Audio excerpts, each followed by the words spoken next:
हर हर महादेव सभी प्रिय दर्शकों को एक और नई कहानी शुरू होती है मानसिक अवस्था के सूक्ष्म निरीक्षण के साथ। आने वाली अनेकों यात्राओं के विचार रूपी कौतूहल को मन में लिए हम ग्रहण करते हैं समशीतोष्ण अवस्था में थोड़ा सा जल, जो कि पाचन तंत्र को सक्रिय कर देता है। इसके कुछ देर बाद सेवन करते हैं थोड़ी सी हल्दी का, क्योंकि मौसम ने बदलाव रूपी करवट ले ली है।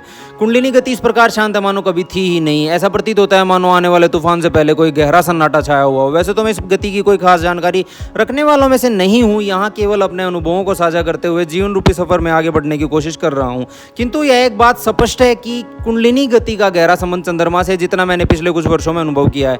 अब चलते चलते विचारों की उलझने हमेशा हमें नंदी महाराज के यूं शांतचित्त बैठे होने पर मोहित हो जाने को विवश कर देती हैं। एक नई लंबी यात्रा जल्दी शुरू होने वाली है, जो उत्सुकता और बेचैनी दोनों का बाहर संभाले नहीं संभल रहा है। विचारों के आवागमन को नियंत्रित करना शायद संभव नहीं है, उनके साथ बहना आसान मालूम पड़ता है। इन्हीं कुछ सूक्ष्म विचारों के साथ होती है घर वापसी, जहाँ प्यारे पेड़ पौधे हमारा इंतजार कर रहे थे। आते ही ग्रहण करते हैं थोड़ा सा नारियल तेल, क्योंकि शारीरिक रुक्षता व बढ़ा हुआ वात दोष नियंत्रण में रखना अति आवश्यक है।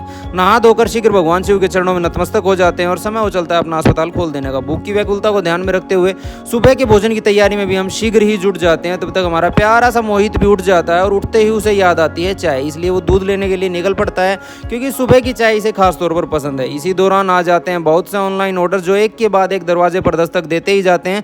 तो सभी ऑर्डर्स ले लेने के बाद मोहित का समय हो चलता है अस्पताल के लिए तैयार होने का। जैसे ही वो तैयार हो रहा है, हमारे आशीष की तबीयत कुछ बिगड़ जाती है। उस कारण आज इसका अवकाश करवाना पड़ेगा, ताकि वो काम में हमारी मदद कर सके। अब सुबह के भोजन में कुछ उबली हुई सब्जियां ग्रहण कर लेता हूं और साथ में ही अपने फ़ोन पर सभी परामर्श भी पूरे कर लेता हूं। और समय हो चलता है दिन में अस्पताल की छुट्टी का। उससे पहले भी कुछ ऑनलाइन ऑर्डर्स आ जाते हैं, वो सभी मैं लेकर अस्पताल को बंद कर देते हैं। अब मोहित चाहता था उसके भोजन की व्यवस्था हेतु कुछ खरीदा जाए, तो हम जल्दी से दौड़ पड़ते हैं बाजार की तरफ। सबसे पहले पहुंच जाते हैं दूध खरीदने। उसके बाद मोहित को लेने थे अपने लिए राजमा चावल, वो उसे खास तौर पर काफ़ी पसंद हैं। और फिर राजमा चावल दिलाते ही हम वापस आ पहुंचते हैं अपने घर, जहां अपने लिए खाना बनाना भी तो आवश्यक है, क्योंकि भूख व्याकुल करने लगती है। अतः मैं अपने लिए सब्जियां उबालना रख देता हूं। मोहित भी तब तक अपना भोजन ग्रहण कर लेता है। अब समय हो चलता है शाम का। थोड़ा सा काला नमक और समशीतोष्ण जल ग्रहण कर मैं निकल पड़ता हूं अपनी व्यायामशाला की ओर। कुछ देर वजन उठाने का अभ्यास करता हूं। संपूर्ण शरीर में रक्त के प्रवाह को चरम सीमा तक पहुंचाने का एक गहरा प्रयत्न मैं हर रोज करता हूं। इसके बाद निकल पड़ते हैं घर वापस।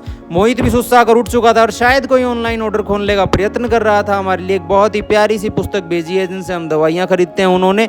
इसी बीच शाम को बेहद खुशनुमा बनाने हेतु आ पहुंचते हैं हमारे दोनों ही प्रियजन, जो कि बाजार से कुछ खरीदारी का मन बनाकर हमारे यहाँ पहुंचे थे। पूछी की खुशी देखते ही बनती है मानो एक रात एक जन्म के समान बीती हो। अब लेने थे बहुत सारे ऑनलाइन फोन पर परामर्श, जो हमारा पसीना छुड़ा देने के लिए काफी मालूम पड़ रहे थे। उनसे मुक्त होते होते रात हो चली थी, गला हमारा सूखने लगा था।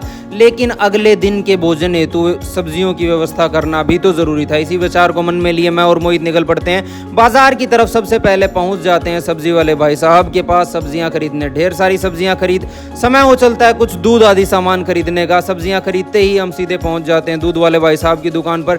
यहां आते ही हम सबसे पहले दूध व अन्य सामान लेते हैं और फिर घर वापस आकर अपनी बची हुई उबली सब्जियां ग्रहण करता हूं और इसके साथ शुरू कर देता हूं रात के भोजन की तैयारी भी। अब रात के भोजन की तैयारी में मोहित हमारा खासा सहयोग करता है। कुछ सब्जियां वो हमारे लिए छील देता है। इसी बीच में अन्य सब्जियों को काट देता हूं और उबलने के लिए रख देता हूं। आज हमारे प्यारे मोहित को न्योता मिला था हमारे दोनों ही परिजनों की तरफ से रात के भोजन का। आता है उसे लेकर मैं पहुंच जाता हूं सीधा उनके घर। वो लोग भी शायद खरीदारी करके बाजार से लौटे ही थे और इतनी सी देर बाद मिलने पर भी पूछी की वही खुशी बरकरार रहती है। पूछी के साथ बिताया हर पल हमें हर्ष और उल्लास से भर देता है। हमें ही नहीं, बाकी सबको भी हर्ष और उल्लास से भर ही देता है। सुकून के कुछ पल यहाँ बिता लेने के बाद समय हो चलता है वापस घर वापसी का।